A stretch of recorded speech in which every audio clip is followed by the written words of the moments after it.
with Devonport. I've been there a few times too, and it's a brilliant community, and obviously clearly caring. If they're on Facebook saying, you know, they're shocked, they're clearly caring. So giving the confidence to that silent minority, Raj, I agree, is critical, so that if it ever happens again, it's like, no, this is not okay here. Yeah. And, you know. Lovely to have you both on. Thank you for giving up the time for the panel. Rajorji Chakraborty and Livia Esterhazy, thank you. Kia ora. Kia ora. Have a great day. I'm Wallace Chapman. I'm back with you for Friday tomorrow, 3:45. See you then.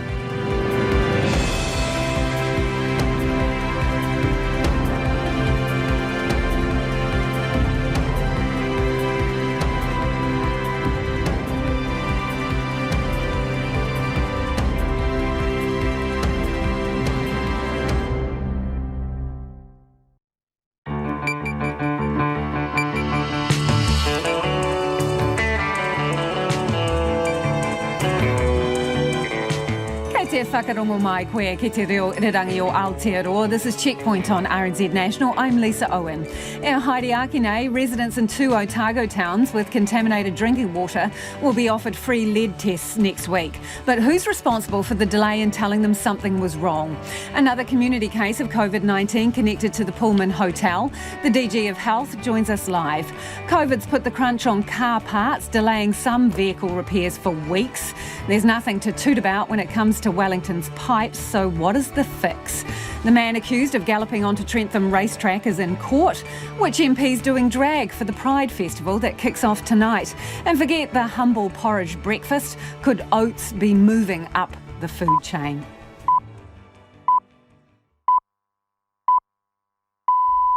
RNZ News at 5. Kia ora, ko Susana Leiatawa tēnei.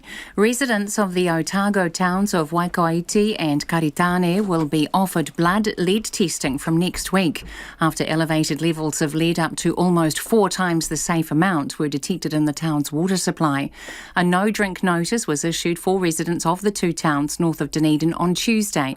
However, the Dunedin City Council first detected a spike in lead levels in the town's water supply in August. Director General of Health Dr Ashley Bloomfield says the Ministry of Health has been in contact with the local public health unit and the Dunedin City Council.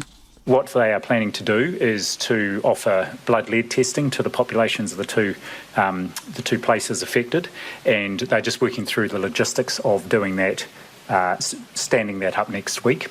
Dr Ashley Bloomfield.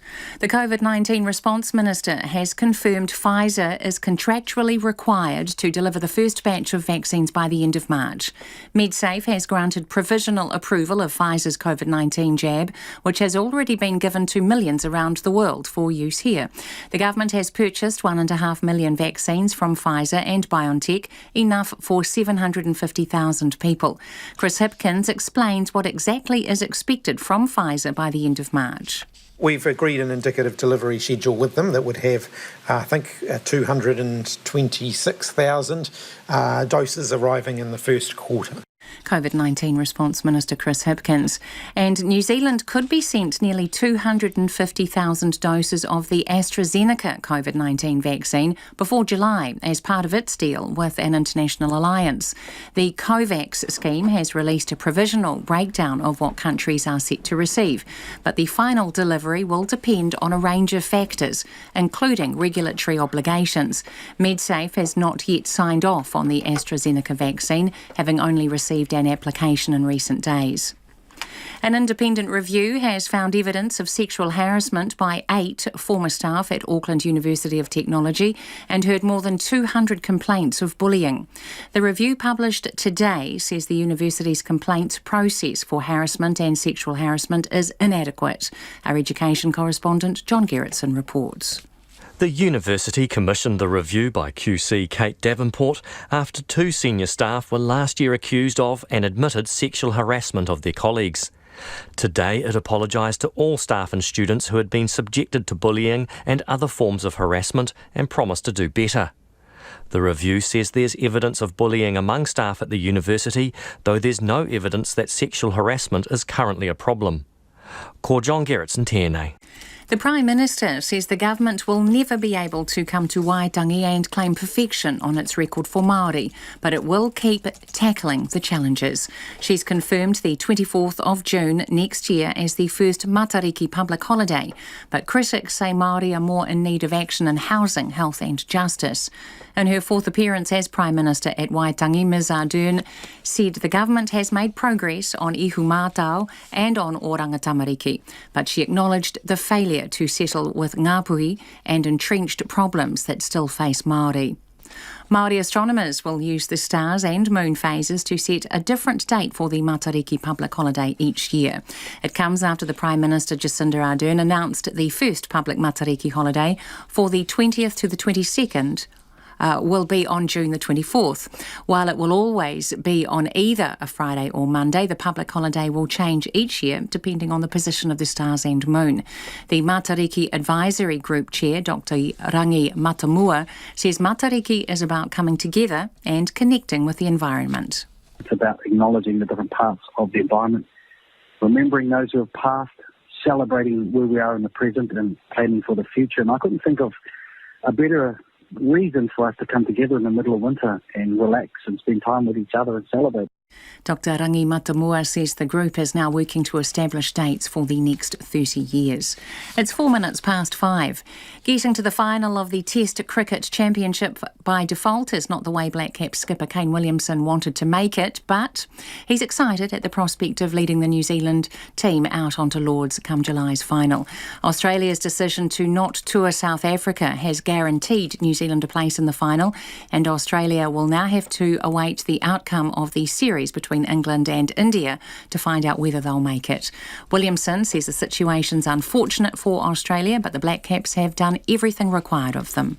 It is a real shame that they didn't get that opportunity, but from our perspective, we had the games that we had and very much worked as hard as we could to try and achieve a spot in the final. So we were proud of our effort, and it is great that it has resulted in an opportunity to be there.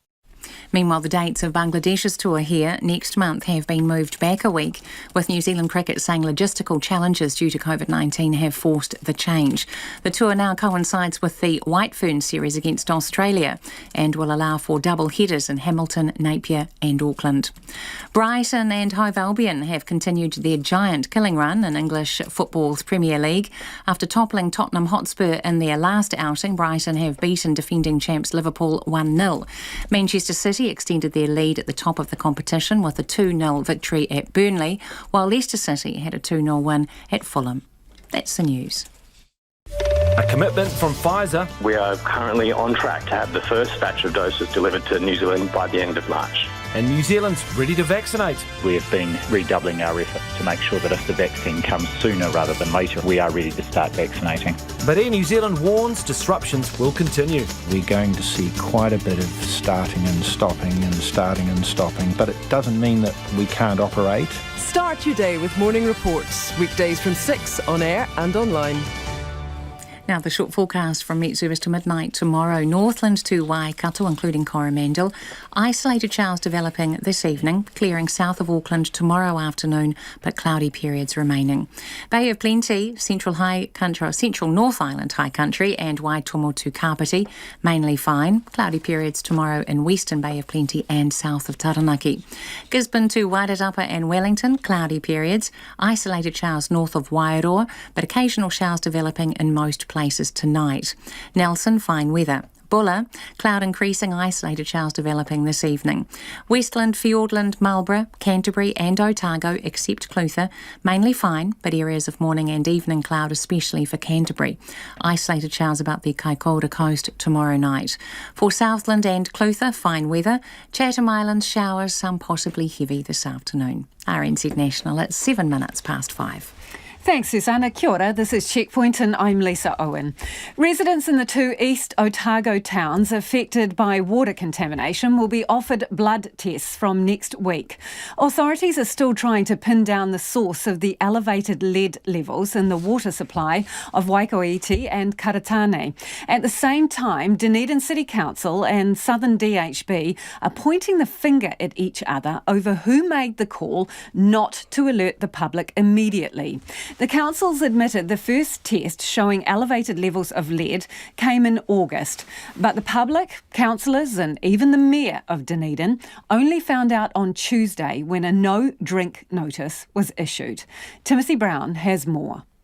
Waikouaiti Karitane locals are furious that the Dunedin City Council first detected elevated lead levels in their town's water supply in August and didn't tell them. They feel they've been kept in the dark, but they're not alone.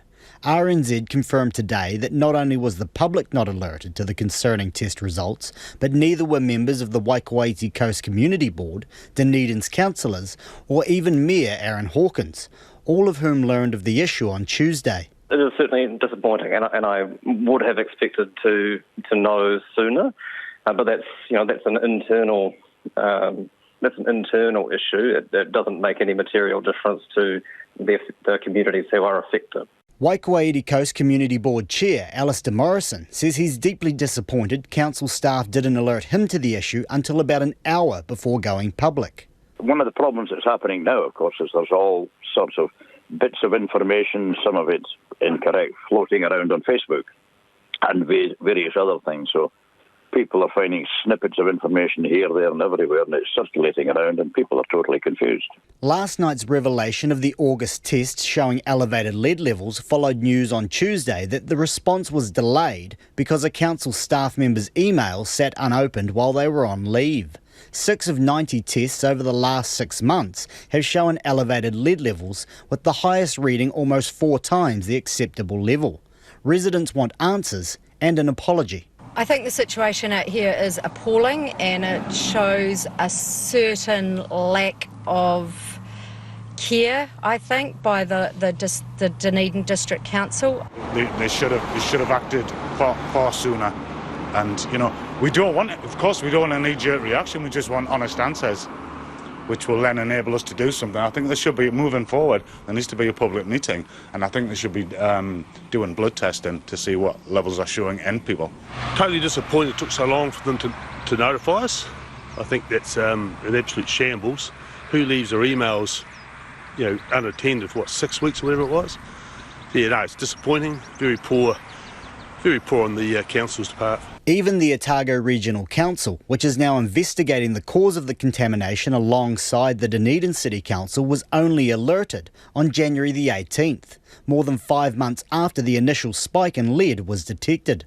Director General of Health, Dr Ashley Bloomfield, says blood tests will be offered to residents from next week, and the Ministry of Health has set up an incident management team to ensure they stay across the issue. What they are planning to do is to offer blood lead testing to the populations of the two places affected, and they're just working through the logistics of doing that.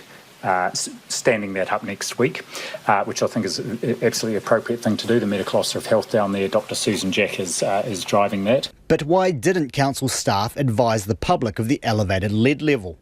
Aaron Hawkins says he's told that followed advice from Public Health South. Well, my understanding is our staff asked them whether we needed to, or whether we should make the test public, and their advice was that we didn't need to. Mr Hawkins told Checkpoint he understands that decision was made to prevent unnecessary alarm. In terms of the public perception now, all the alarm and stress that goes with it is still there. It was just kicked down the road to a certain extent, and now there is an impression that why weren't we told 6 months ago, what were they trying to hide?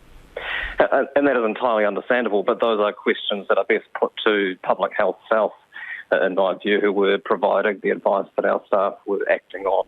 So we asked Public Health South what happened. In a statement, a spokesperson said the health unit did not advise that the community should be notified in relation to the August test. However, it's unclear whether they explicitly advised against telling the public, as further calls went unanswered. In Dunedin, for Checkpoint, Timothy Brown. And news dust to hand, the Southern DHB has put out a media release that says a centre will be set up in Waikouaiti for blood tests to be offered starting Tuesday, 9th of February. The venue and time is to be confirmed, but testing is free. Lead level blood tests would let people know if they've had chronic exposure to lead or not, they say. They've asked people not to drink the water to eliminate the risk of further exposure to any spikes that could create an acute situation. Their focus is now on, they say, the second question of understanding whether there has been long-term chronic exposure to lead in the community, and that is a statement from the Southern District Health Board. The man accused of running onto Trentham Raceway during a Wellington Cup event on Saturday has appeared in court. 24-year-old Justin Bergman appeared in the Hutt Valley District Court this morning. Our court reporter, Jonathan Mitchell, was there. It lasted less than 2 minutes. Justin Bergman's first appearance in the Hutt Valley District Court just after 10 o'clock this morning was purely procedural. Media were granted permission to record, film and take photos of him. He stood still next to a security guard while his lawyer Carrie Parkin addressed the court. No pleas were entered to the two charges he faces, the first committing a criminal nuisance, as well as disrupting a race meeting at Trentham. The court taker then addressed Mr Bergman about the conditions of his bail. Your bail conditions are not to go or be found in the streets of Trentham Racecourse, you're not to contact any police witness, you're not to attend any race meetings nationwide, and you are to reside at your current address. He was then taken downstairs to fill out a bail form. About half an hour after appearing, he exited the court via a side gate. Reporters waiting outside fired questions, but he had nothing to say. What do you think would have happened if you got trampled by a horse? Justin Bergman swiftly crossed the road and hopped into his white BMW coupe and seconds later drove off. He'll next appear in court on March the 4th. Video was shared around the world showing the man jumping fences before standing in the middle of the Trentham racetrack on Saturday as horses bolted past. On the home straight, they were going as fast as 50 kilometres an hour, and there was not a lot of room for error.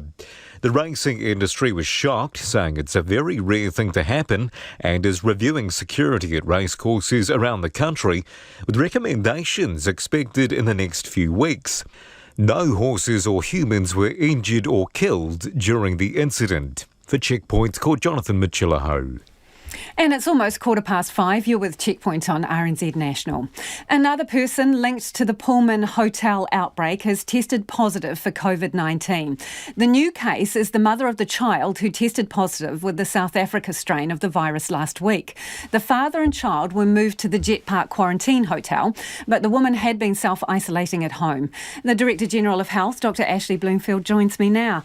Dr Bloomfield, before we get to the Pullman, just very quickly, the Australian Prime Minister Scott Morrison has held a press conference, and he's indicated in that press conference that New Zealand will not get the Pfizer vaccine until April. Is he right about that? Well, if he has information that we don't know about, I'd be very surprised. We've had ongoing discussions with Pfizer, and you would have seen just yesterday, Pfizer itself did a press release where it said that it would be and was on track to provide vaccine to New Zealand before the end of March. So you're still confident in that too? I am. OK, let's move on to the Pullman. Given this woman who's tested positive most recently was a close contact, her daughter and the child's father were positive, why didn't she go to Jet Park and quarantine there when they did? Well, look, I guess in the first instance, she had already been tested and tested negative. Of course, as a close contact, she then continues to remain isolated for 14 days. But in all of these situations, the local medical officer of health does do an assessment and looks at the individual circumstances. And in this case, it was felt that the most appropriate place where she could safely isolate was at home. So she was never asked by health authorities to go to Jet Park? It would have been discussed, but they would have agreed with a plan about keeping her at her home because they would have been confident that that was an appropriate place for her to self-isolate. OK, I just want to look at a bit of the timeline that is involved here with the gaps in between one positive and the next. I think we've got a graphic here for people who are watching. So is the Northland case left the Pullman on the 13th of January. The father and daughter leave the Pullman on the 15th. The Northland case tests positive on the 22nd. The father and daughter test positive on the 26th. And then we've got the father and daughter moving to quarantine on the 28th. And this woman doesn't test positive until February 2nd. Are we seeing longer lag times with incubation here? Not necessarily. If you look at each of these, of course, it very much depends on when the exposure was when they became infected. But in the case of the mother here, the most recent case we talked about today, her last exposure to the father and child was just a few days before she became symptomatic. So remember, she became symptomatic on the 30th and was tested the 30th, then the 1st, then the 2nd because her symptoms persisted. So it's within that window of last exposure of just actually a few days, between 5 and 7 days. But when the father and daughter left managed isolation on the 15th of January, did they have contact with the mother from that point onwards? Yes, I'm presuming so, because this is a child that's under 2 years old, and so there's ongoing interaction. So that's that's about 2.5 weeks. So, and the woman has only tested positive now, and at the time of those 2 other positive tests, health officials indicated that they were weak positives. Yes, and they were likely to be weak positives because, at least initially, because it was unclear whether this was an early infection or a late infection. I can't remember the detail, but my recollection is that it was then deemed that they were quite early in the infection. That's why it was probably the weak positive. But again, just looking, the latest case, her actual exposure where she became infected may have been in the final day or two after she was with the child. But of course, she had already at that point in time tested negative and subsequently tested negative, but then became symptomatic and had that returned that positive test. Are you confident about the 14-day incubation time when it comes to the South Africa strain? Yes, so there's no evidence to suggest it's got a longer incubation period, and same with the variant that was first found in the UK. Will any of the close contacts of this woman have to stay in isolation for longer than 14 days? It depends when their last exposure was to the woman. It would reset the clock if they had been exposed to her in that 72-hour period before she became symptomatic. I don't know the details, but the Public Health Unit would be looking at that right now. And are you confident she stayed at home? There are no more places of interest since her daughter and the father of the child went to Jet Park? Yeah, just very confident. Of course, those are questions she would have been asked, but the Public Health Unit's been in regular contact with her, and you can see from the symptomatic, the consultation or the discussion with her, she was symptomatic on the 30th and then tested that day and the 1st and the 2nd. So daily contact is made with these people, at least once a day. Before you go, I just want to ask you a question about the lead scare in the water in Waikouaiti and Karitane. Now, the council has said that when the initial tests that showed contamination came through, they sought advice from the water assessor, which is a contractor of the Ministry of Health, and they were told no further action was required. Are you confident that that was sound advice? Are you doing any review into the advice that they were given? Oh, look, I will certainly be asking the team to review any advice they were given, and I've asked the team for a full briefing on the situation. And our team here in the Ministry set up an incident management team to work with the Public Health Unit and the City Council. Of course, the first priority is on looking after the people there, and one of the things from next week will be setting up some testing there to do blood lead levels in the local residents. And then we will look and see what was the chain of events and make sure that first the appropriate advice was given and that it was good advice and timely. Appreciate your time this evening. That's the Director General of Health, Dr Ashley Bloomfield. The Prime Minister has delivered her 4th speech from the Maho, or the porch at Waitangi today, acknowledging the government's challenges of the past year, but also using the forum to announce a new public holiday. All of the political parties were represented at Te Whare Runanga on the treaty grounds, except for the Maori Party, which decided not to come following the recent case of COVID-19 in Northland. Acknowledging the entrenched challenges still facing Maori, Jacinda Ardern said Labour had made some progress, citing Ehumato and Oranga Tamariki. She also confirmed June 24 next year as the date of the first Matariki public holiday. Our political editor, Jane Patterson, was there and filed this report.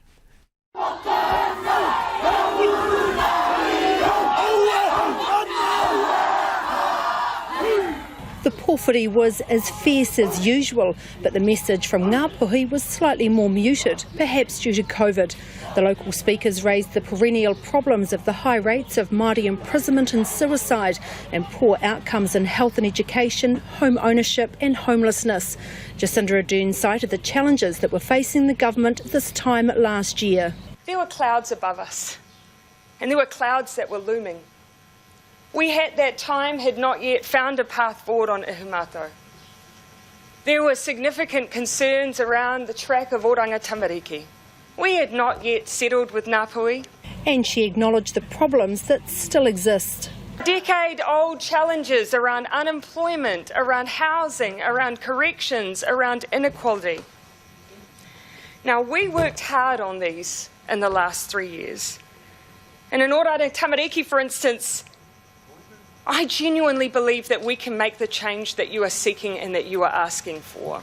Ms Ardern also confirmed the date for the first Matariki public holiday, Friday, June the 24th next year. This is not just about a public holiday, it is a teaching moment, a chance to learn about something that is uniquely Māori, a chance to learn around navigational history. And we will begin doing that from the year 2022. Afterwards, Ms Ardern said she recognised the major challenges still facing Māori and the government's responsibility to do something about it. There will never be a time, I think, if we are honest with ourselves, that we will stand here at Waitangi and say that we have reached a point of perfection. There will never be a time because there will always be challenges. Some will be those entrenched ones that we have been working on as a nation for decades, and others will be new to us. But what is important is that we fundamentally change the way we resolve them. ACT leader David Seymour says Māori need more than a new public holiday. Well, you'd want to see real reform on infrastructure funding to get homes built.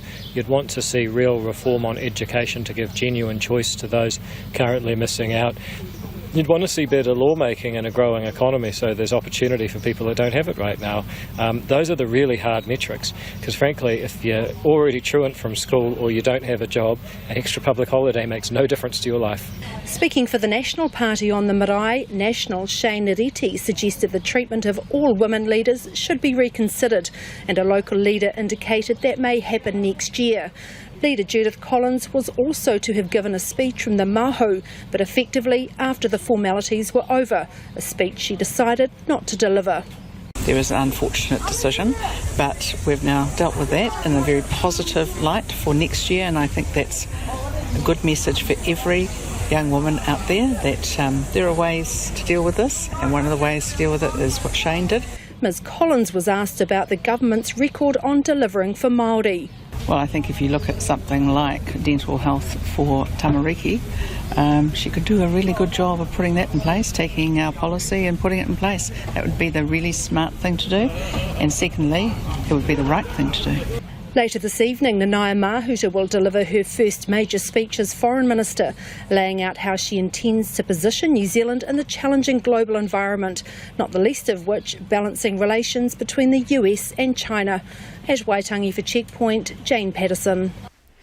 To Australia, where residents of Victoria are once again living under restrictions after an Australian open quarantine hotel worker tested positive for COVID.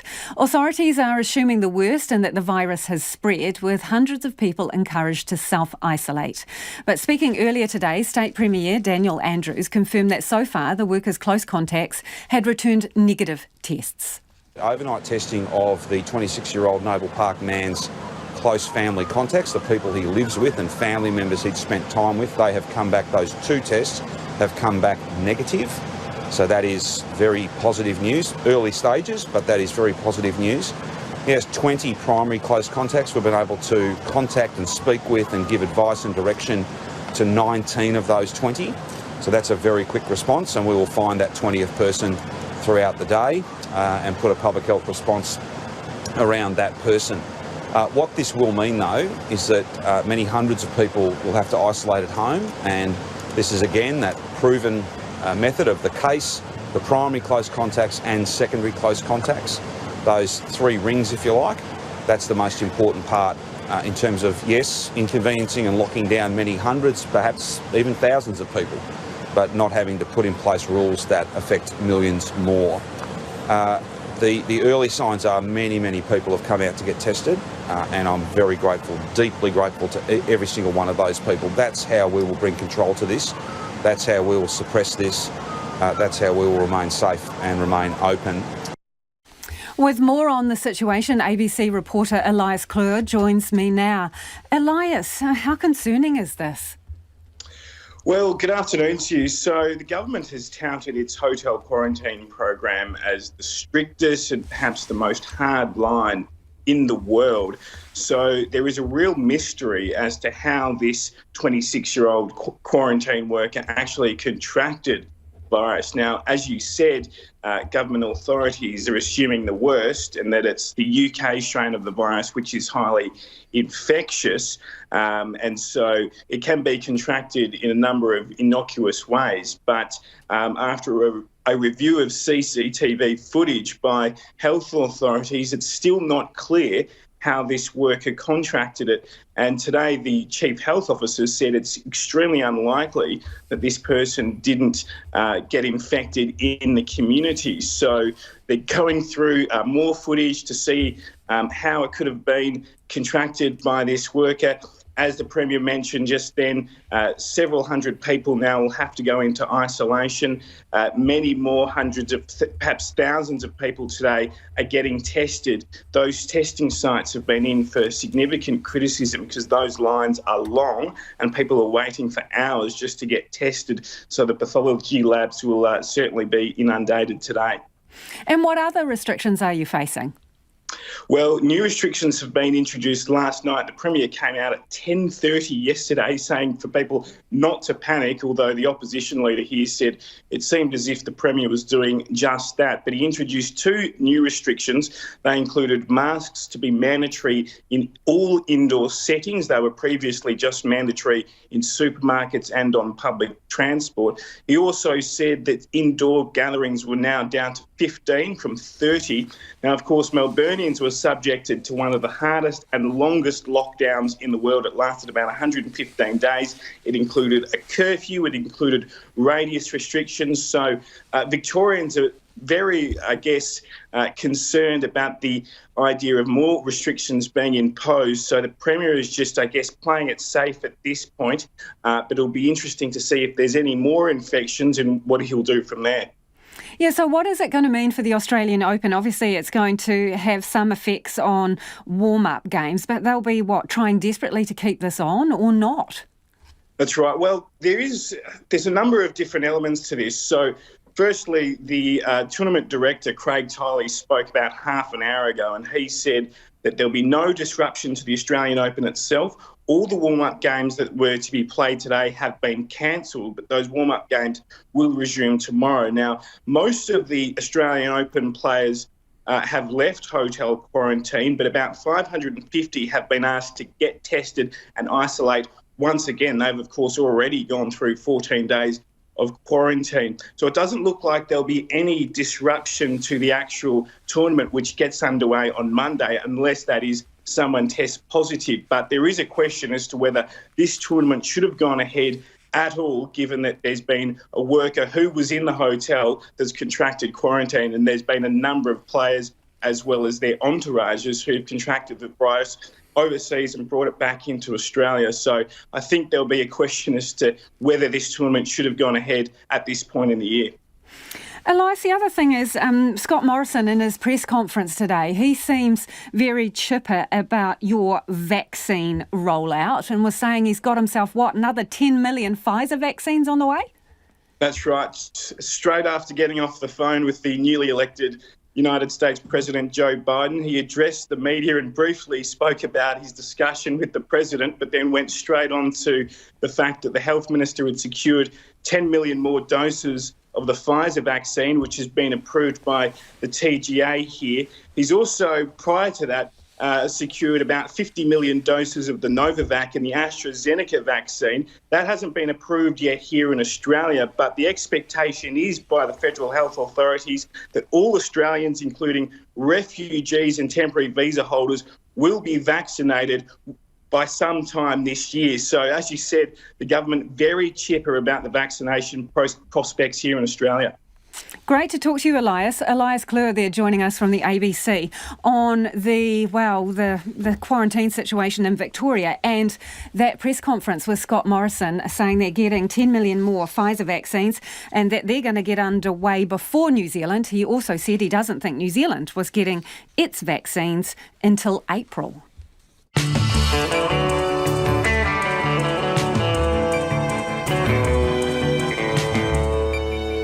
And coming up on Checkpoint on RNZ National, we'll have more after 6 on whether COVID could mean game, set and match for the Aussie Tennis Open. The Pride Festival kicks off in Auckland tonight and milking every opportunity from the humble oat. We would love your feedback on anything you've heard on the program this evening. Do get in touch. Text us on 2101.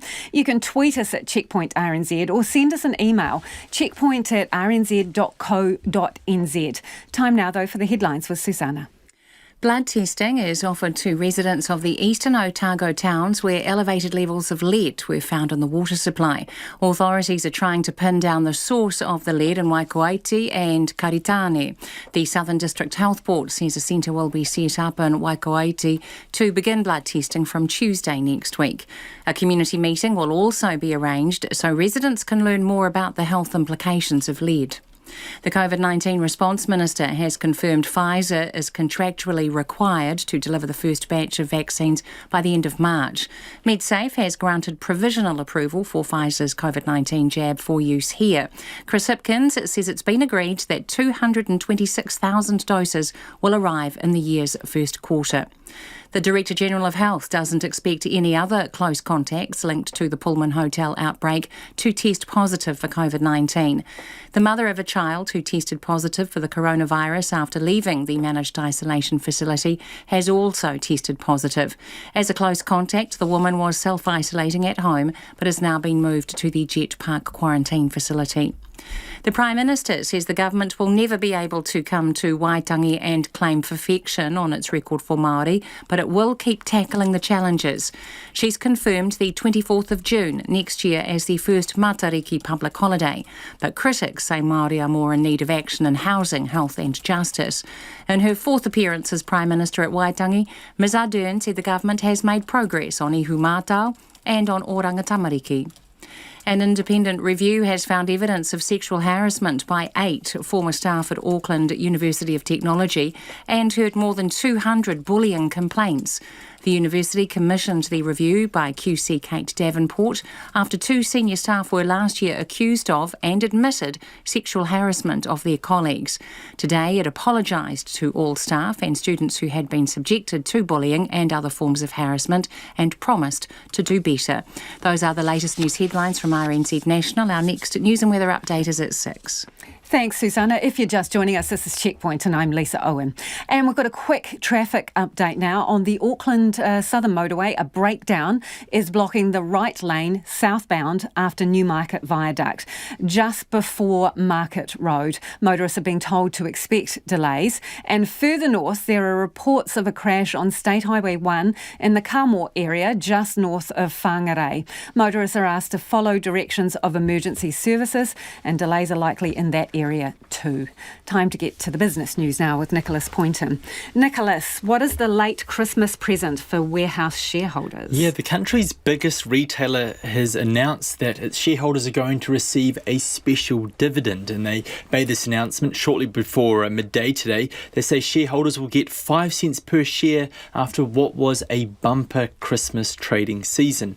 The company's chair says consumers flocked to its suite of stores over the holiday period. Remember, it's not just the warehouse. There's shops like Torpedo 7, the Warehouse Stationery, Noel Leeming, and they said that all of this combined led to a 170 basis point increase in its profit margins. It's also benefiting from the gains from that controversial restructure last year in which the company cut 350 full-time positions from its workforce. All of this combined has made the payout possible. And this really is the second big announcement from this company in as many months. this, because in the run-up to Christmas, I think you're probably already on holiday at this point, but about 5 minutes to 5, the company put out a statement put out a really rosy-looking trading update saying that it expected its half-year profit to be in order of about $90 million. The company, coming out of lockdown, there was sort of a lot of questions about how our retail sector was going to perform, but they've really benefited from all this pent-up demand. People came out of lockdown itching to buy stuff, and at that time the company did announce that it was going to repay the money that it had claimed from the wage subsidy. They're going to repay the $68 million, and at the time the company got an absolute lashing in the media when they announced that restructure last year. They had the unions after them. The Prime Minister was on Morning Report criticising them. So it's clear that the company has had somewhat a change in fortunes. Really interesting turnaround given the wage subsidy situation, and also they're in the headlines again over Noel Leeming and criticism of delivering products to consumers on time, but they're sitting pretty, it seems. Yeah, look, the company's going pretty well. Let's talk about how other businesses are feeling. So they're, starting the year on a positive note? Yeah, a lot of optimism going around. The ANZ Bank, they released its preliminary survey of business confidence today. This is for the first week of February. They've sort of gauged how people were feeling. They say headline confidence was up on its previous reading that it did back in December. And the all-important measure of how businesses feel that the next 12 months is going to look like, that's also up. Investment and employment intentions, they're also up, which probably shouldn't come as too much of a surprise given that really strong labour market data we got out from Stats NZ yesterday. The bank's chief economist Sharon Zollner says it's clear that feel-good energy that businesses were feeling in the run-up towards Christmas, that has flowed through into the new year, but there are signs we could be in for a bit of a wobble in the next few months. Firstly, the main indicator that points to this are cost expectations. A net 71% of firms expect their costs to rise over the next 12 months. That's a 14-point increase on the previous survey, and those costs, it's costs associated with delays in international shipping, which is an all too familiar story. I'm sure people are probably bored to death hearing about this, but also a bit of a surprise maybe for some people is actually skills shortages. There's going to be more competition for those people who have the skills that firms want, so we may actually see some wage inflation here as a result. And the bad news for punters like you and me, though, is that these rising costs, maybe about nearly a half of firms say they expect prices to rise. That's to cover these rising costs. So, it may seem a bit doom and gloom here, but really, given that where our economy is relative to others, we are, in many respects, the envy of the world. It's just clear that with this the loss of international tourism, about a 5% hole in our economy, that these effects, they're going to be here for quite some time. The road ahead is still a bit rocky. And what can you tell us of the markets today? A big dip on the NZX actually, closing down 99 points to a 5-week low of 12,992. Word is that there's some liquidity problems in China, which has a flow-on effect for Asian markets, and our market sort of follows the other big markets around like a bad smell. Our dollar is at 71.9 US cents, 94.3 Australian, and 52.8 British pence. Thanks, Nicholas. Nicholas Poynton with our business news there. And Nicholas was talking about problems that businesses are anticipating with supply chain issues. We're actually talking about it in the office today. I'm really curious. Are there some things that you're still having problems getting your hands on in terms of freighting? Let us know. Text us on 2101 or tweet us at Checkpoint RNZ, or you can flick us an email, checkpoint@rnz.co.nz. Car owners are waiting weeks, even months, to get back on the road after serious prangs because of lengthy delays in getting parts in. It's causing a traffic jam for local panel beaters. Our reporter Jonathan Mitchell and camera operator Dom Thomas went for a drive to check out what's going on. Mike Tustin and family have been running Tustin's Panel and Paint in Wellington for 3 generations, and all up about 65 years in the same spot. They're rushed off their feet with a team of full-time workers and apprentices. But a huge snag, parts. Mike Tustin says it's taking weeks, even months, to get parts from overseas. We just have to forewarn our customers and say that it may be anywhere from 4 to 12 weeks before we get the part. He says the domino effect is getting the parts made at factories abroad, then shipped to New Zealand, as well as delays at the ports as containers sit and go through customs checks before the parts are then couriered to the repair shop. He's had some parts on order since August. I feel a bit embarrassed about this, but we are sitting at about 9 weeks of work ahead of us, and I would safely say probably about 40% of it are still relying on parts in which maybe not in the country as yet. When were those parts ordered? I know one particular job we ordered the parts 1st of August and we're still yet to receive them. He's got a couple of hundred or more clients waiting for repairs to be complete, and he's not sure when the backlog and delays might ease. I mean, obviously I have a keen ear to listen to where places are going into lockdown. I know Japan is certainly gone into the European Union, obviously with their vaccine rollout has been a little bit stop-start. So I can only imagine, that they certainly affect what we do here. Unfortunately, we don't have a manufacturing base for car parts in New Zealand. We have anymore. Not anymore. Yes. We do have some very, very good second-hand suppliers who do their utmost to help us out. But there are just some particular vehicles and some particular parts in which we can't go for used. It's a similar situation at Blair Wright Group, which has a room full of parts freshly shipped and ready to put onto cars. But again, the wait could be up to 12 to 18 weeks for items to be sent from overseas. The workshop is a busy scene, with cars getting repaired. Managing Director Margaret Wright says the team is working hard to get the jobs done as quickly as possible. She says the hold-up is out of their control because parts are coming by boat. Especially for the European brands, such as Audi, Skoda, Mercedes and BMW, as those parts, they are no longer air freighting any parts for vehicles. So, especially from Europe. Tim Clark is one of Blair Wright's customers who is waiting 3 months to get his van repaired after the back door was hit. He says he's lucky it's still roadworthy and can be driven, and being in the construction industry during COVID times hasn't helped them either. Corona hasn't helped anything. We've come out okay because we can go on working, but now everyone else is locked down. You can't get materials or get export. And apparently, I was talking to somebody who was telling me last week that the containers now are $11,000 to get shipped over here because of the cost. It's increased due to Corona. People not, due to the amount of containers they would fill up before to bring to New Zealand. Now there's less. Panel beaters are not sure when the situation will ease. The COVID disruption is still lingering. In the meantime, repairers are as busy as ever fixing minor to serious repairs and are telling customers to bear with them and wait. For Checkpoint, call Jonathan Mitchell-Aho. In news just ahead, we have had a statement from the Dunedin City Council. Now, this relates to the issue of lead contamination in water into Otago townships. We've been reporting on this over the past couple of days.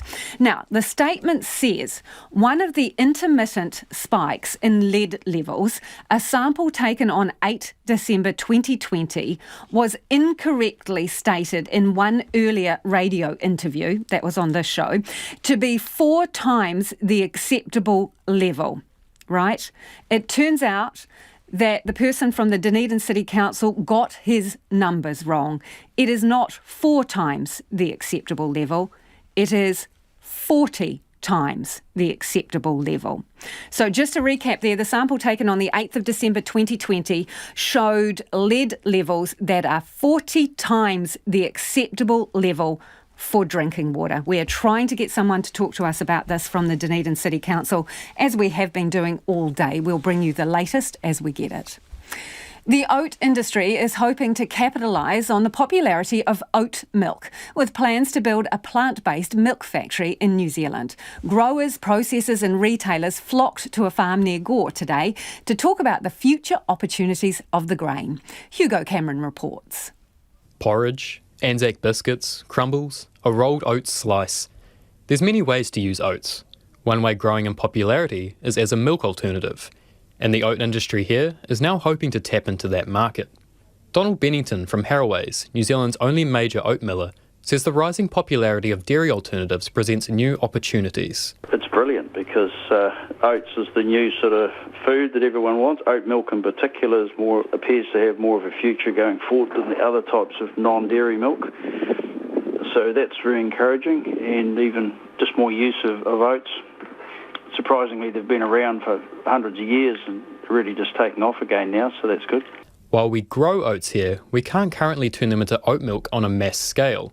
But Southland's Economic Development Agency thinks there's a potential for plant-based beverages in the region and has formed a company, New Zealand Functional Foods, to commercialise production. Chair Roger Carruthers says once it's secured enough investment, construction on a high-tech oat milk plant near Invercargill will get underway. A major purpose of the project is to develop a new export industry for the country. What we want to do is develop an industry where, instead of shipping raw materials overseas, we actually have the expertise and the production and capability within New Zealand. So we're producing and exporting a finished product rather than a raw material. He says bolstering the arable industry would provide another land use option in Southland, helping address concerns about climate change and soil degradation.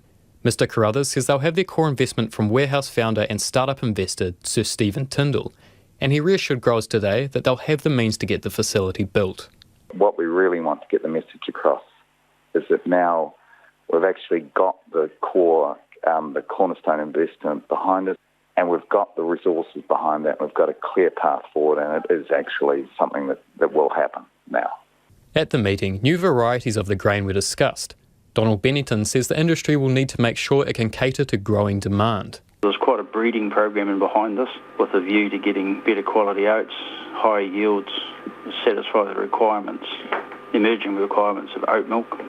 Southland arable farmer Graham Gardine is a major oat grower in the region. He says they're ready to further scale up production on farm, but they don't want to get ahead of themselves. Well, it's a chicken and egg because we're putting in extra storage and there is an increased area of oats going in now, but the rest of it really needs to wait on them actually getting the thing over the line. New Zealand company Allgood sells oat milk to more than 250 cafes around the country, but sources its milk all the way from Sweden. Founder Simon Colley says the planned facility will give them a local option and will help boost the regional economy. This is a really interesting opportunity, given that there's a need to develop primary industries in the region, and it looks to us like that this is the sort of perfect conditions for that. Mr Colley believes the plant could put New Zealand in a prime position to tap into the export market as dairy alternatives take off worldwide, especially in Asia. Willing growers are really reliable production techniques and technologies, and demand that is growing all add up to a pretty exciting future. Functional Foods says, all going well, New Zealanders could be slooping locally made oat milk lattes by next year. In Ōtautahi, for Checkpoint, Hugo Cameron. Burst pipes, a sinkhole, a water geyser in a suburban street. Wellington's water woes are fast becoming daily disasters. Pressure is mounting on the Wellington City Council and Wellington Water to urgently fix the city's beleaguered network. Eva Corlett reports. A burst water main in Karori today is just the latest in a raft of failures within the capital's water system. Overnight crews worked to fix a sinkhole that opened up in the CBD yesterday. Last week, a geyser erupted 20 metres into the air in Aro Valley, flooding the popular residential street, also home to cafes and shops. And days before that, a critical wastewater pipe burst, sending sewage out into the road. In the past year, there were more than 2,000 pipe breaks, an average of 40 a week. Wellington City Councillor Fleur Fitzsimons says that the community is sick of it. Wellingtonians are rightly demanding that water infrastructure serves the needs of our city, and it's not currently doing that. Simply not good enough that we have 100-year-old pipes failing across the city. Residents and businesses deserve much better than this. Businesses are also at their wits' end. The Wellington Chamber of Commerce President Joe Healy says businesses are caught out every time a pipe bursts. It creates business disruption in terms of, just the day-to-day activities that, businesses involved in. Has a citizen impact, transport impact, so much of that shows up when there's a surprise element that comes along with these things. Ms Healy says that there must be urgent action. It really is up to the council to now prioritise Wellington's water infrastructure. It's something that our city hasn't done in the past. We have to clean up the mess and then really quickly get on with fixing the pipes. The city's network has some of the oldest pipes in the country, and many that were built in the past 50 to 70 years were made with substandard materials. Successive councils have underinvested in the system, and now between $2 and $5 billion is needed to fix it over the next 30 years. Wellington Mayor Andy Foster says a proposal is being considered to earmark at least $40 million to build 2 new pipes in the central city. The big breaks that we've had in pipes, the ones that have caused the most grief, have been because we've had what are called rising mains. They're the big wastewater pipes that take city wastewater from parts of the city and take it up to what we call the interceptor, which is like your highway, which goes all the way through from Makaurau Gorge right the way through to Moa Point to the treatment plant. And of course, if those break and there's no other way of getting the wastewater up to the interceptor, then ultimately it has to be discharged into the harbour, which is obviously what we don't want. The pipes will initially act as a backup and then eventually transition to become part of the new network. He says he's aware pressure is mounting on the issue and this is a matter of priority. We do need to move with confidence, with speed and with purpose, identify the pipes that are the most critical, so that work's been done, identify the state of those pipes so we know which ones need to be addressed first, and have a plan to do that. So that's exactly what we will do. Does that mean there will be no pipe breaks over, from here on in? Of course it doesn't. What we need to do, though, is to reduce the number of breaks and also the criticality of breaks. Councillor Fleur Fitzsimon says this project is important, but it's just the beginning. The Water Task Force showed that there was underinvestment in water infrastructure to the tune of $350 million. So this $40 million pipe has to be just the beginning of much needed increased investment in water infrastructure. But I think the answers don't just lie with more money. We have to look at amalgamating local authorities in Wellington and working much more closely with government in the upcoming water reforms that they've got planned. The Mayor Andy Foster says the proposal for the new pipes is just one of many projects in the works and ring fencing funding will be a priority. There hasn't been enough money invested in renewals. And basically what we said is we need to ring fence that, so if we collect depreciation on the 3 waters pipes, so stormwater, wastewater and drinking water, we need to be putting that money back into the renewal of those pipes so that we're getting them up to scratch. The Long-Term Plan Committee will need to sign off on the project before it heads to public consultation. But the Mayor says if all goes well, those 2 major pipes could be built in well under 10 years. E te whanganui a tara mo te hōtaka o te ahiahi nei, ko Eva Corlett tēnei. OK, a bit of traffic out there this evening. We'll give you a bit of a quick update now. A crash is blocking the right lane near the entrance to the Waterview Tunnel, that's southbound. Motorists are asked to pass with care and expect delays. It is about 6 minutes away from 6. If you're just joining us, just an update on the situation with that water contamination scare, and that is in the 2 Otago towns of Waikouaiti and Karitane. It turns out that the council wrongly stated the levels of lead previously. Now, this was actually in an interview on Checkpoint where we were told that the lead levels in the water test were 4 times what is acceptable in the drinking water. 4 times what is acceptable. The council has just put out a statement in the last half hour that has corrected that, saying that actually the levels of lead are 40 times what is acceptable. 40 times what is acceptable. So joining us now on the line is Dunedin Mayor Aaron Hawkins. What do you make of that number, Mr Mayor? So the figure is what? 40 times what is acceptable. This is the result that was returned on the 18th of December. On the 8th of December. This is the spike in the sample taken on the 8th of December. According to a press release from your council, it said it was misstated that that sample was 4 times the acceptable level, when in fact it is 40 times the acceptable level. Did you know that? No, I did not know that. So what do you make of the way information is coming out about this situation? Well, that's not ideal from an internal communication point of view, but that result, when it was received, was forwarded, as they all have been, to public health authorities, and we took their advice as to what action should be taken, and they weren't sufficiently concerned at that result to recommend that we issue a do not drink notice for the water supply. They've made public statements, though, about the level of lead in the drinking water. They were wrong. We're only just getting a correction now. Are your water people and your communication people up to the job? Yeah, I think so. And we have absolutely followed the public health advice since the first elevated spike was reported to the health authorities back in August of last year. There have been 6 elevated results across 90 samples that were taken across that period, and at no point were the public health authorities, the independent drinking water assessor, sufficiently concerned about that to recommend that we notify the public of those results, or that we issue a notice to not drink the water. That advice only changed on Tuesday morning, and we acted immediately on that to issue a do not drink notice on Tuesday and supply an alternative water supply for the affected residents, while we focus on identifying the cause of the contamination and fixing the problem. Would you accept that this has been a bit of a botch-up? It certainly could have been handled better from a communication point of view, but in terms of the response to the incidents themselves, I don't think a better comms plan would have made any meaningful difference or any material difference to the way that we have handled it. Whether or not the advice that we received was appropriate, that is a question to put to those staff at that agency and those agencies with that expertise.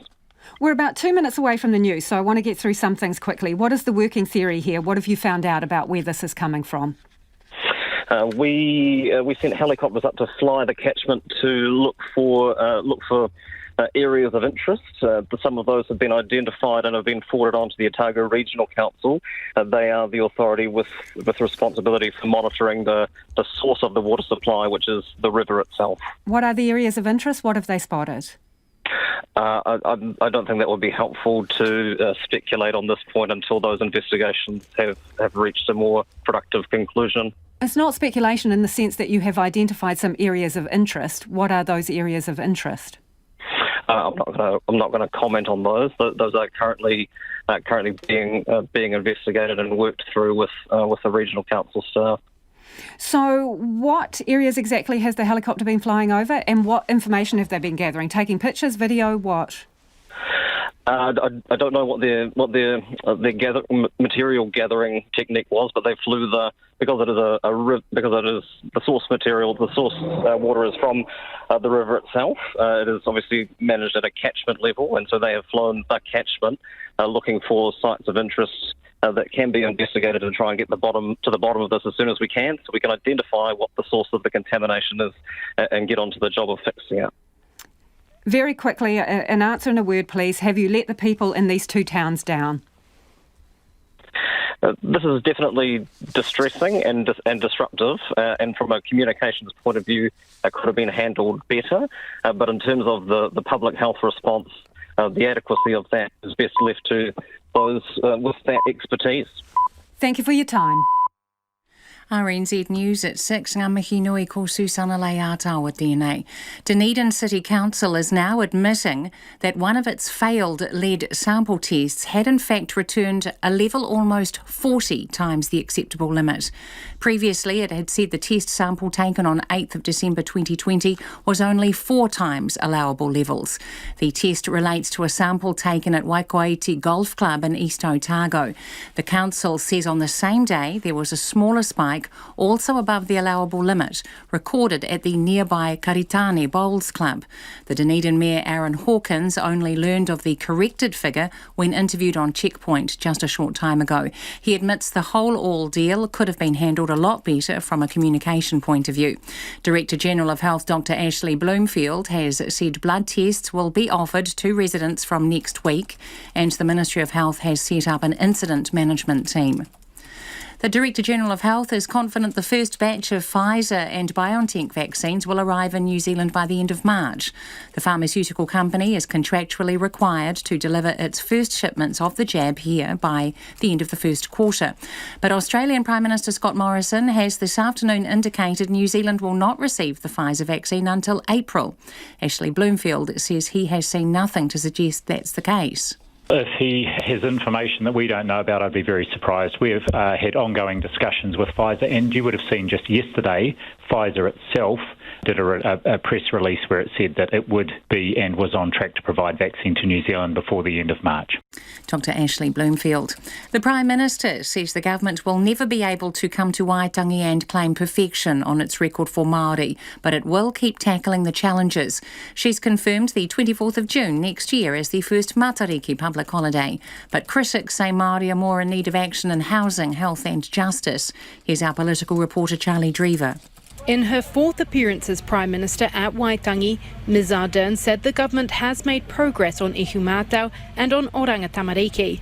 But she acknowledged the failure to settle with Ngāpuhi and entrench problems that still face Māori. Nationals Judith Collins was also to have delivered a speech from the porch, but effectively, after the formalities were over, and Mrs Collins decided not to speak. A local leader indicated the treatment of women political leaders may be reconsidered for next year. At Waitangi, Charlie Drever. In the United States, House Republican leader Kevin McCarthy says new Congresswoman Marjorie Taylor Greene has denounced her controversial past comments. The Georgia Republican has spread conspiracy theories about the September 11th attacks, suggested school shootings have been staged, and has publicly expressed support for the QAnon movement. Kevin McCarthy was speaking after a party meeting. I denounce all those comments that were brought up. Everybody, and she came to she came inside our conference and denounced them as well. She said she was wrong. She has reached out in other ways and forms, and nothing that she said has been based upon since she's been a member of Congress. Meanwhile, a senior Republican leader, Liz Cheney, has survived an attempt to remove her after she chose to vote to impeach former President Donald Trump. A Vanuatu man who had just arrived in New Zealand as a seasonal worker has died at a managed isolation facility in Auckland. The incident happened at the Crown Plaza Hotel.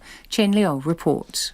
The 44-year-old recognised seasonal employer scheme worker arrived in New Zealand yesterday afternoon from Vanuatu. Head of Managed Isolation and Quarantine, Brigadier Jim Bliss, says staff on site tried to assist the man while St John Ambulance was on the way. Ambulance officers were unable to save the man.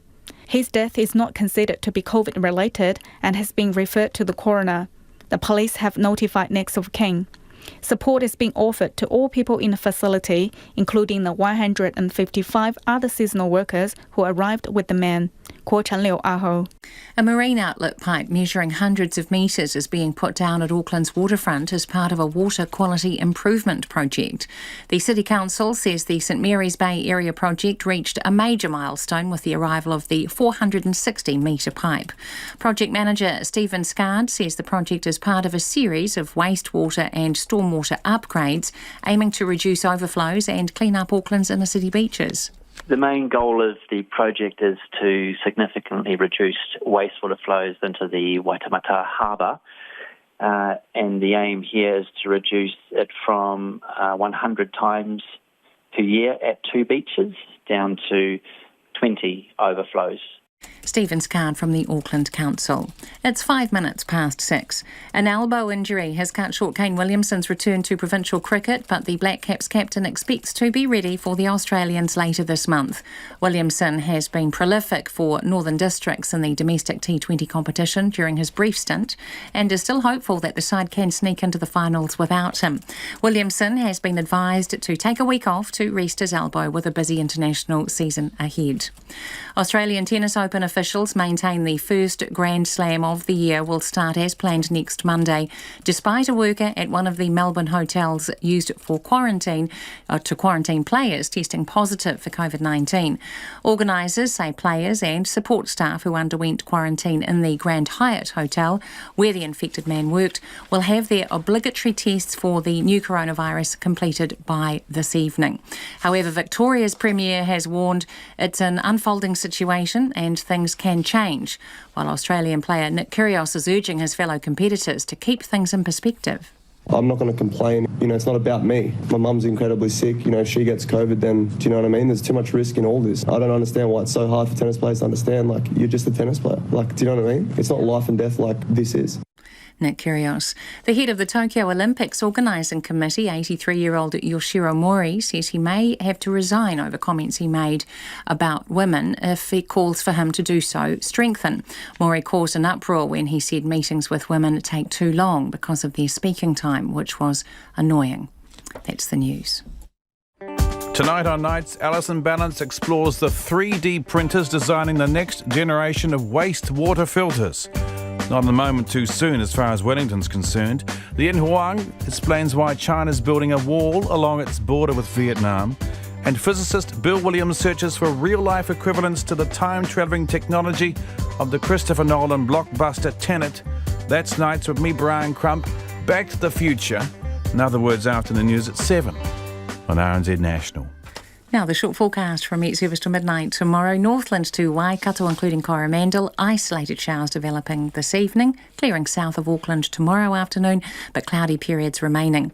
Bay of Plenty, central North Island high country, and Waitomo to Kapiti. Mainly fine. Cloudy periods tomorrow in western Bay of Plenty and south of Taranaki.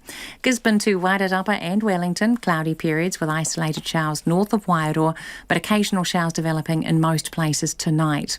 Nelson, fine weather. Bulla, cloud increasing, isolated showers developing tonight. Westland, Fiordland, Marlborough, Canterbury and Otago, except Clutha. Mainly fine, but areas of morning and evening cloud, especially for Canterbury.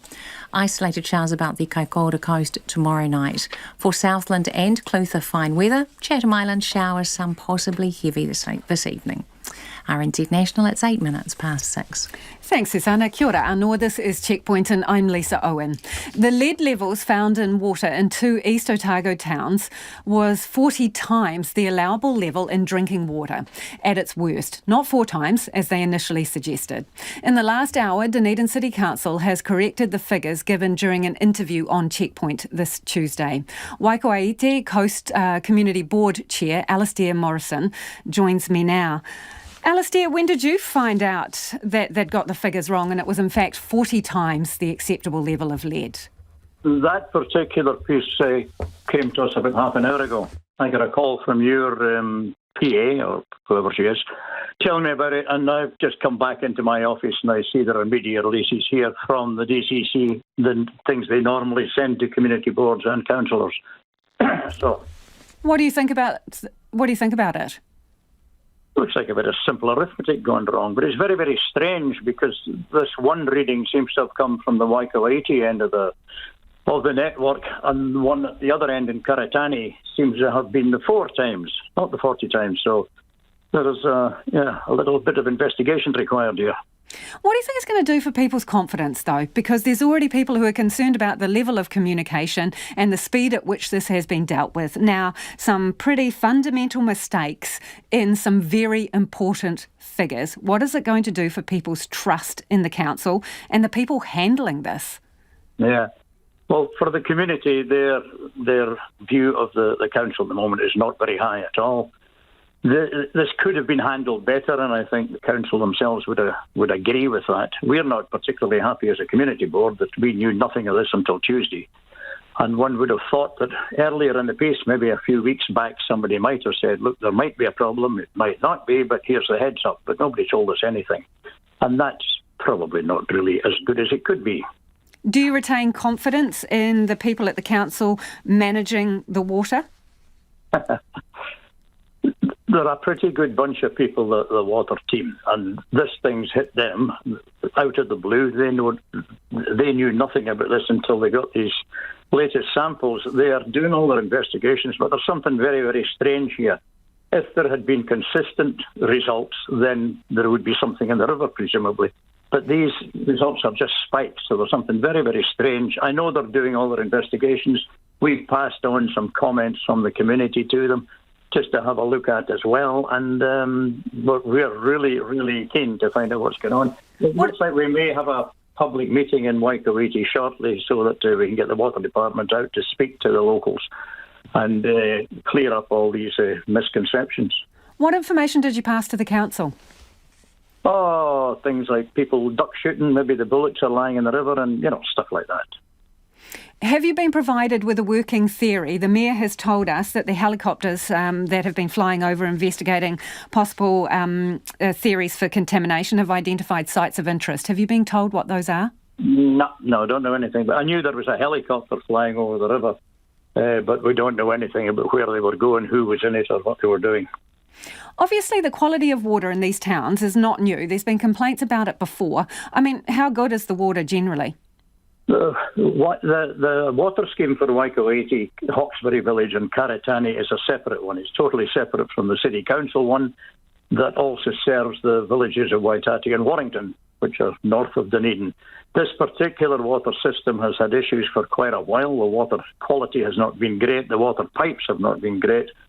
They've upgraded a number of the pipes, and the whole system is on the schedule for a full upgrade, and I would sincerely hope it'll happen sooner rather than later. But the water quality has not been good, and it's been well known.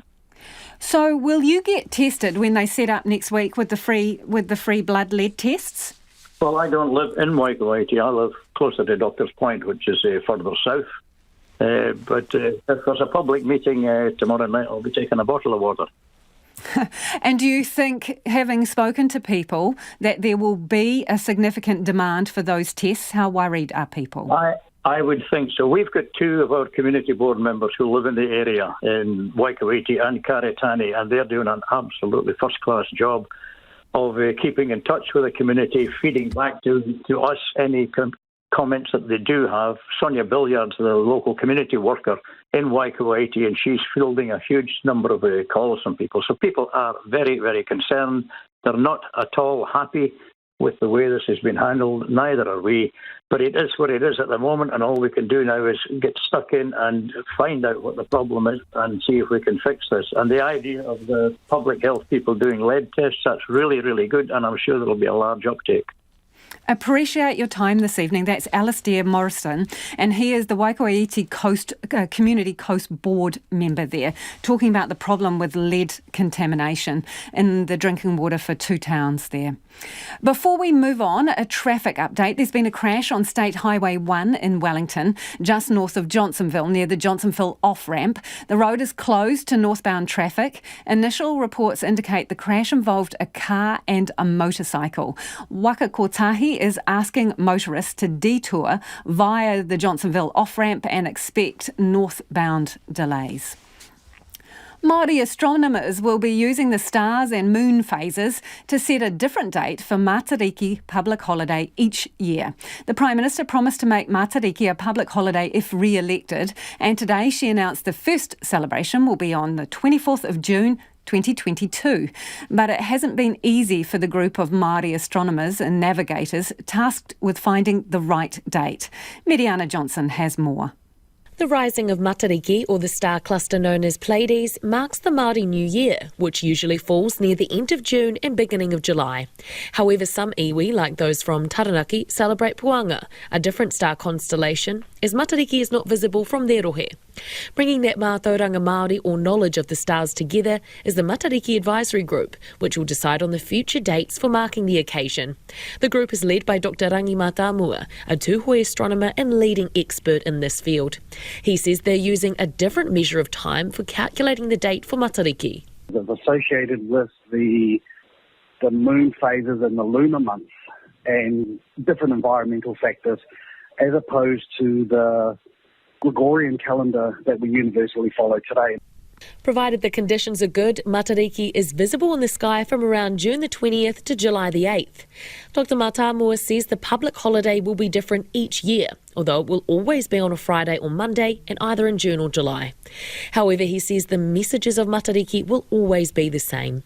You know, Matariki is about unity and collectivity and really environmentalism. It's about acknowledging the different parts of the environment, remembering those who have passed, celebrating where we are in the present and planning for the future. And I couldn't think of a better reason for us to come together in the middle of winter and relax and spend time with each other and celebrate. It's so significant. Speaking at Waitangi, where she made the announcement, Prime Minister Jacinda Ardern says this is the first national holiday established in decades.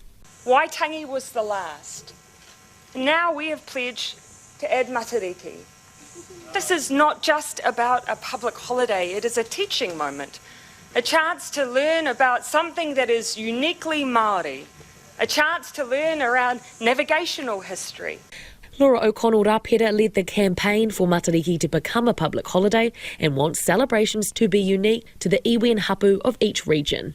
Whānau Māori are very good at bringing whānau together and feeding lots of people on very little resource, so it doesn't take much. But I do think that that resource needs to be there, and that's something that I've been consistently calling for in this campaign, is that experts need to be involved and pūtea needs to be given so that whānau, hapu and iwi can actually host their celebrations.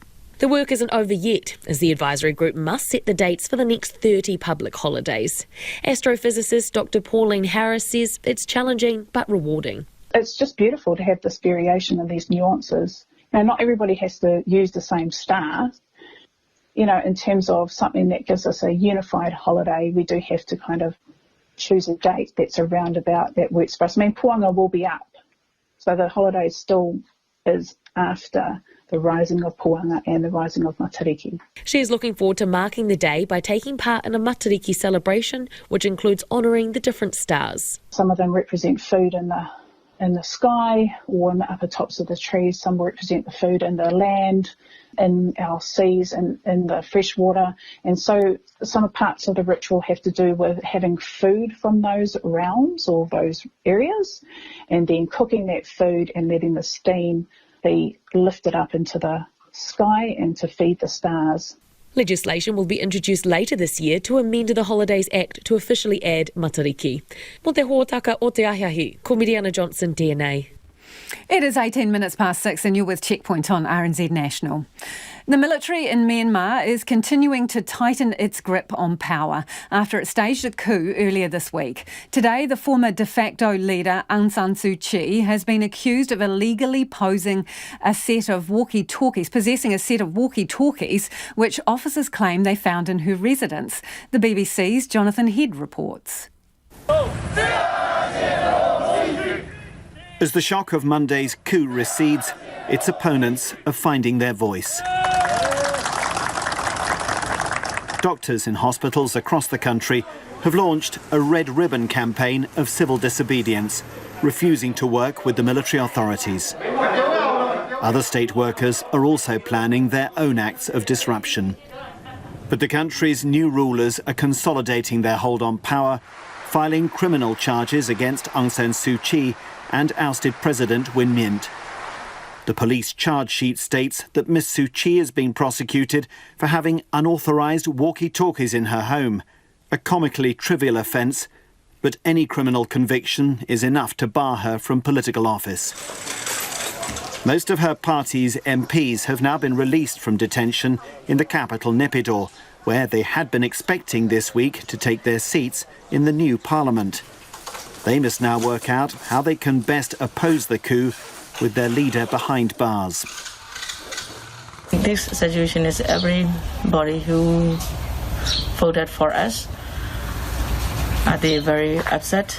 And then our feelings and our hearts are with you. And then we will stand for their rights and their votes. So we will represent their voice. The COVID pandemic and fear of what a notoriously ruthless army might do is keeping protests off the streets and largely online, which is where younger Burmese say they'll start their campaign against the coup.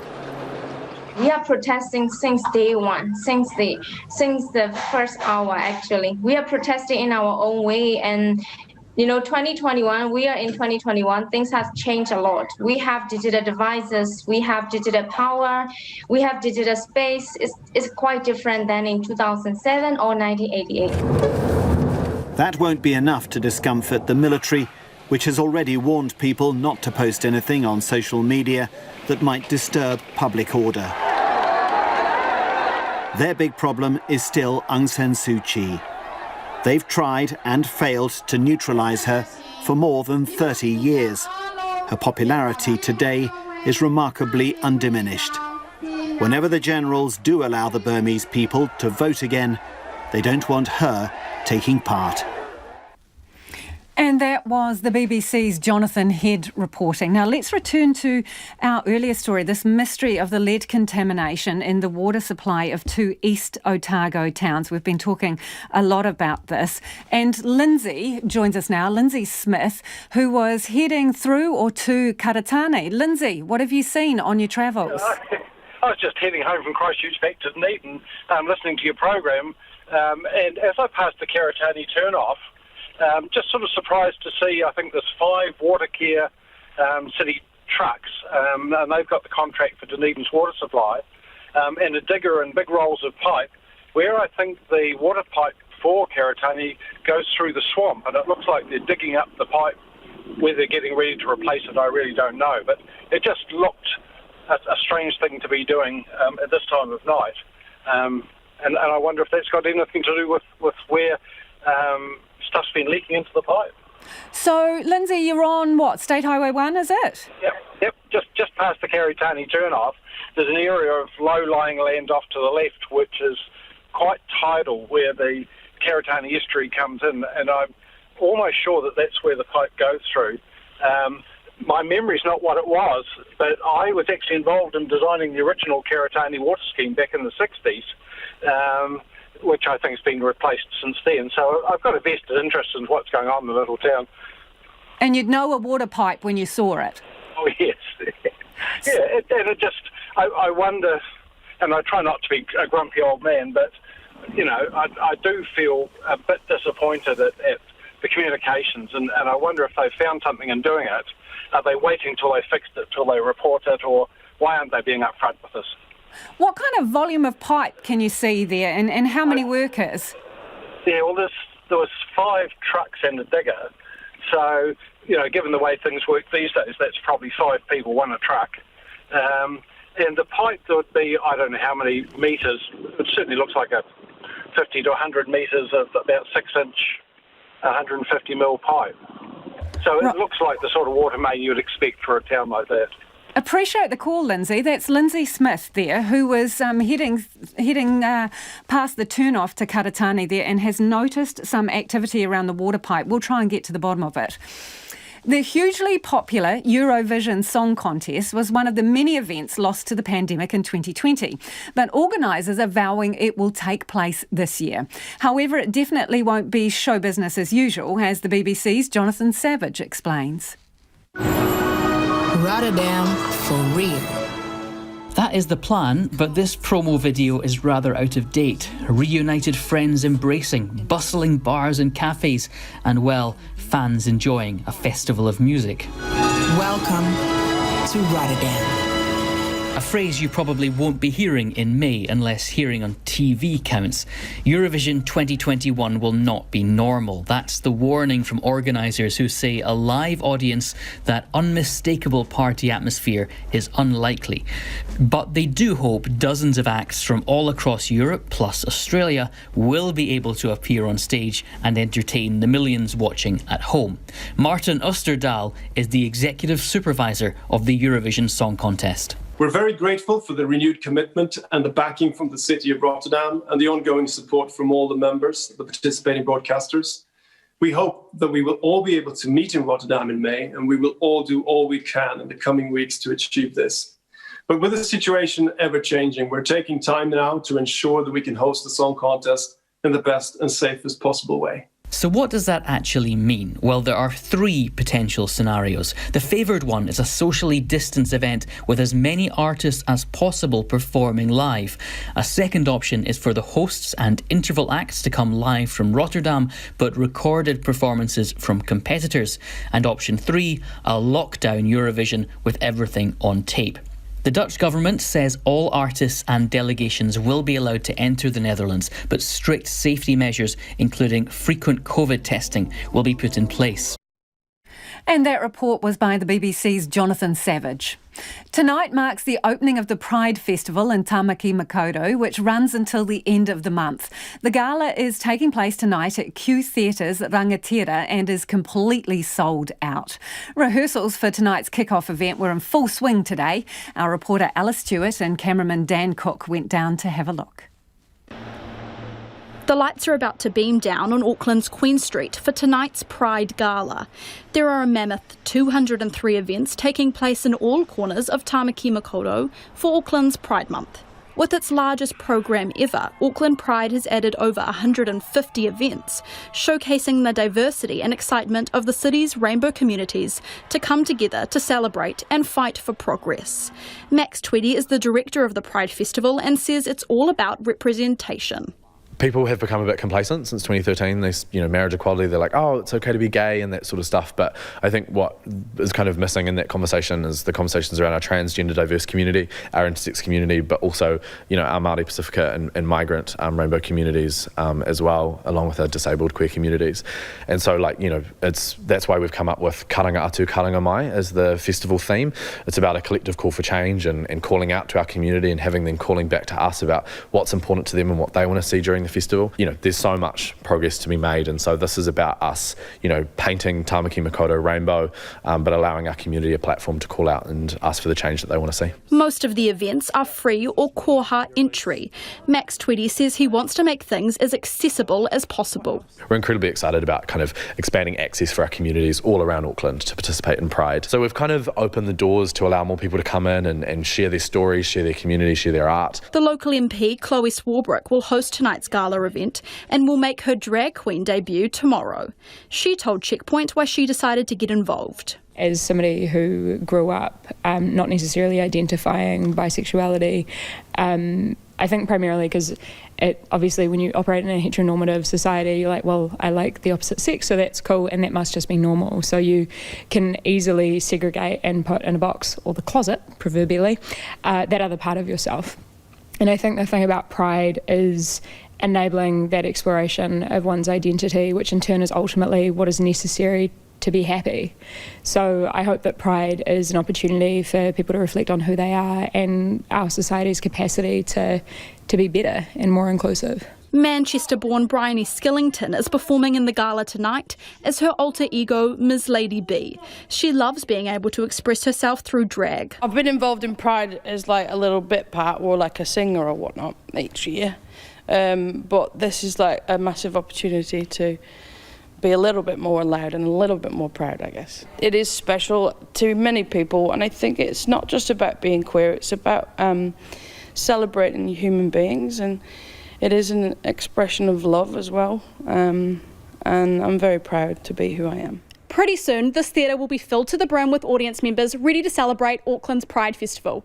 Now, this theatre seats around 350 people, and tonight's event is completely sold out, ensuring this year's festival will be a big one for the Pride community and for Auckland. For Checkpoint, ko Ella Stewart Tēnei. And if you are listening to Ella's piece on the radio, you can go and look at the video. We'll put it up on our Facebook page. OK, just to bring you up to date with that Dunedin water situation, this is the two East Otago towns who've got contamination in their water supply. Turns out that lead peaked at 40 times the safe limits for drinking water, not 4, as we were previously told. This listener's got in touch to say, where is the value to Dunedin ratepayers of a CEO paid nearly as much as the Prime Minister? And then on the subject of freight delays, Graham in Wellington says, waiting 3 months for parts for Honda's biggest selling car is extremely disappointing. Now, our news teams will keep you up to date with the situation with the water. First Up is back first thing tomorrow morning. See you tomorrow. RNZ News headlines at 6:30. Dunedin City Council is admitting that one of its failed lead sample tests had in fact returned a level almost 40 times the acceptable limit. The COVID-19 response minister has confirmed